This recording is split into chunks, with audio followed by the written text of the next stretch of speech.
सभी छात्रों को मेरा नमस्कार। तुलजा भवानी माध्यमिक विद्यालय संत ज्ञानेश्वर नगर लातूर स्कूल में चल रही वीडियो क्लासेस में आप सभी का स्वागत।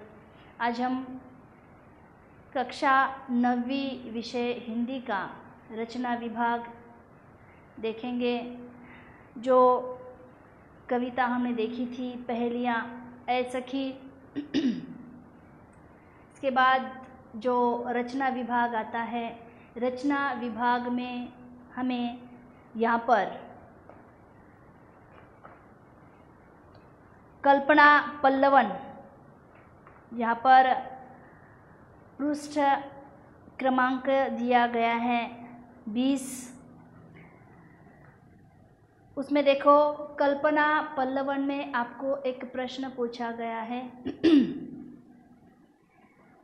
कि पुस्तकों का संसार ज्ञान मनोरंजन का भंडार, इस संदर्भ में अपने विचार लिखिए।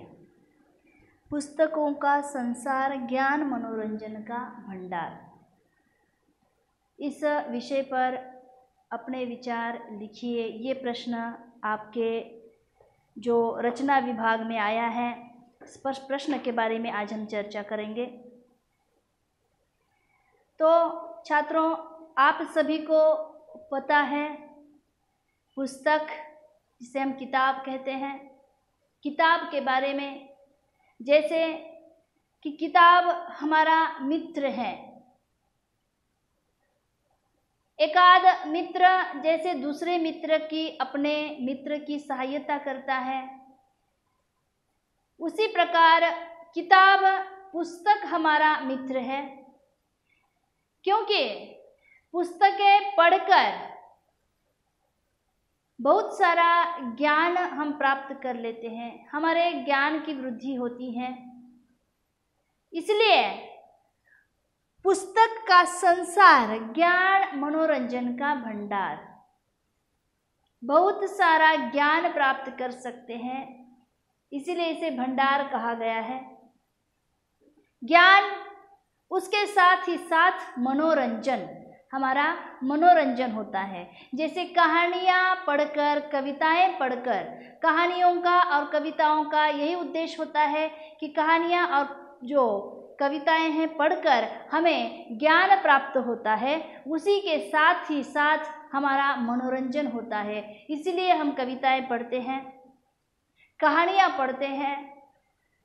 इसके साथ जैसे कि हमारे ज्ञान भी, जिसे हमें ज्ञान प्राप्त होता है और उसके साथ हमारा मनोरंजन भी होता है। तो एक प्रकार का पुस्तक पढ़ने से हमारा ज्ञान बढ़ता है और यह मनोरंजन का भंडार भी है। कहावत है कि पुस्तकें मनुष्य के गुरु हैं। पुस्तक मनुष्य के गुरु हैं।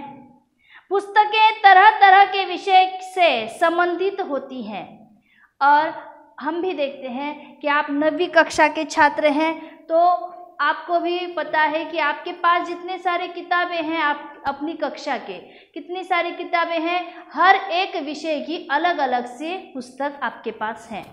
इसलिए यहाँ पर कहा गया है कि पुस्तकें अलग अलग विषयों की होती है। पुस्तक मनुष्य का गुरु है। नाटक, कविता, कहानी से लोगों का मनोरंजन होता है और इसके साथ जो नाटक है, कहानियाँ हैं, कविताएं हैं, इसका जैसे कि ये पढ़कर लोगों का मनोरंजन यहाँ पर होता है।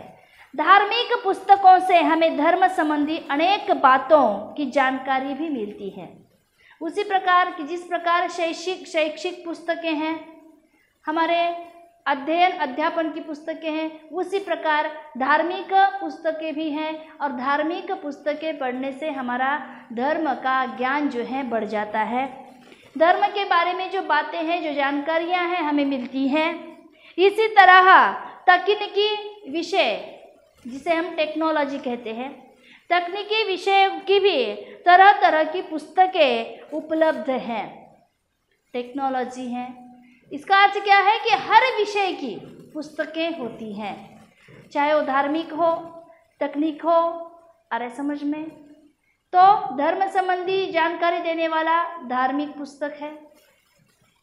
तकनीकी यानी टेक्नोलॉजी जिसे कहते हैं कि उसके बारे में भी जानकारी देने के लिए पुस्तक हमारे पास होती हैं।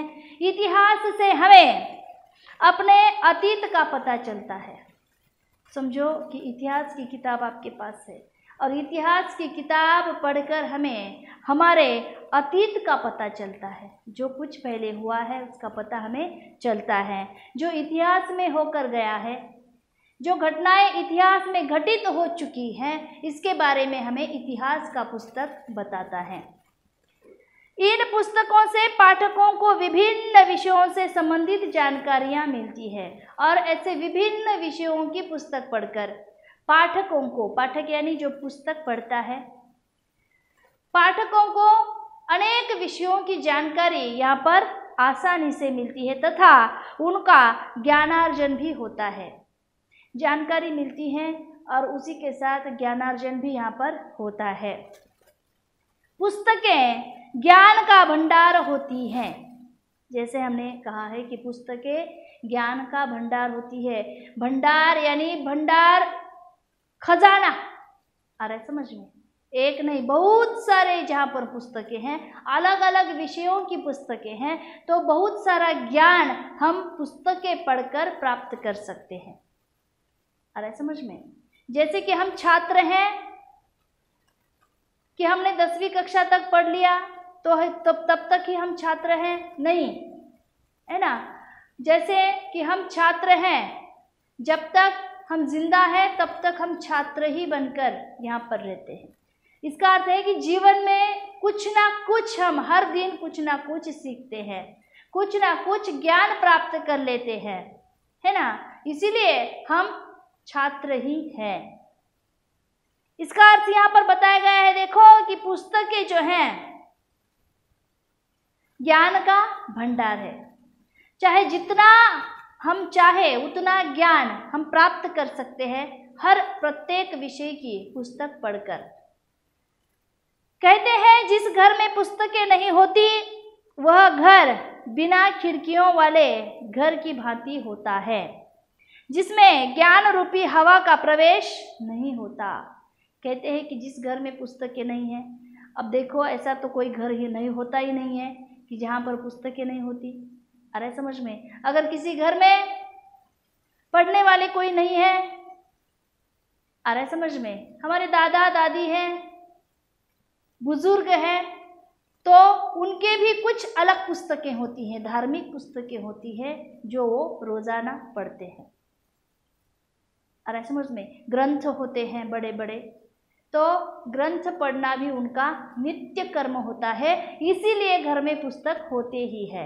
लेकिन यहाँ पर लेखक का कहना है कि जिस घर में पुस्तकें नहीं होती वो घर किसके भांति है, किस भांति है कि जिस घर में खिड़कियाँ नहीं होती उसी प्रकार का वह घर है। जैसे उन खिड़कियों से, कौन से खिड़कियों से, किताब घर में है, उससे ज्ञान की हवा घर में आ जाती है।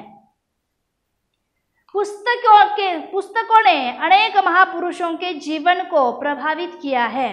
पुस्तकों से विभिन्न विषयों की जानकारी मिलने के साथ साथ अज्ञान दूर करने में भी मदद मिलती है। इस प्रकार पुस्तकें ज्ञान और मनोरंजन का भंडार कहलाते हैं। पुस्तक पढ़ने से ज्ञान प्राप्ति तो होती है, ज्ञान प्राप्ति होती है, इसका अर्थ क्या है कि हमारा अज्ञान दूर हो जाता है। अज्ञान कि जिस बारे में या कोई चीज़ है, किसी बात के बारे में हमें ज्ञान नहीं है, मालूम नहीं है, पता नहीं है ना, तो हम अज्ञानी हैं। जब किसी पुस्तक द्वारा या पुस्तक पढ़ने के बाद हमें कोई बात की जानकारी होती है तो हमें वहाँ पर ये जो जानकारी मिलती है, इसके साथ हमारा अज्ञान भी वहाँ पर दूर हो जाता है। इसलिए पुस्तक पहले तो मनुष्य का गुरु है, मनुष्य का मित्र है। पुस्तकों से हमें ज्ञान प्राप्ति होती है, हमारा अज्ञान दूर होता है। इसीलिए पुस्तक ज्ञान और मनोरंजन का भंडार यहाँ पर कहलाता है। ठीक है, तो रचना विभाग में कल्पना पल्लवन में आज हमने देखा प्रश्न, पुस्तकों का संसार ज्ञान मनोरंजन का भंडार होता है ना। तो इसी कक्षा में हम यहीं पर रुक जाते हैं। अगली कक्षा में हम फिर से नए पाठ के साथ मिलेंगे। तब तक धन्यवाद।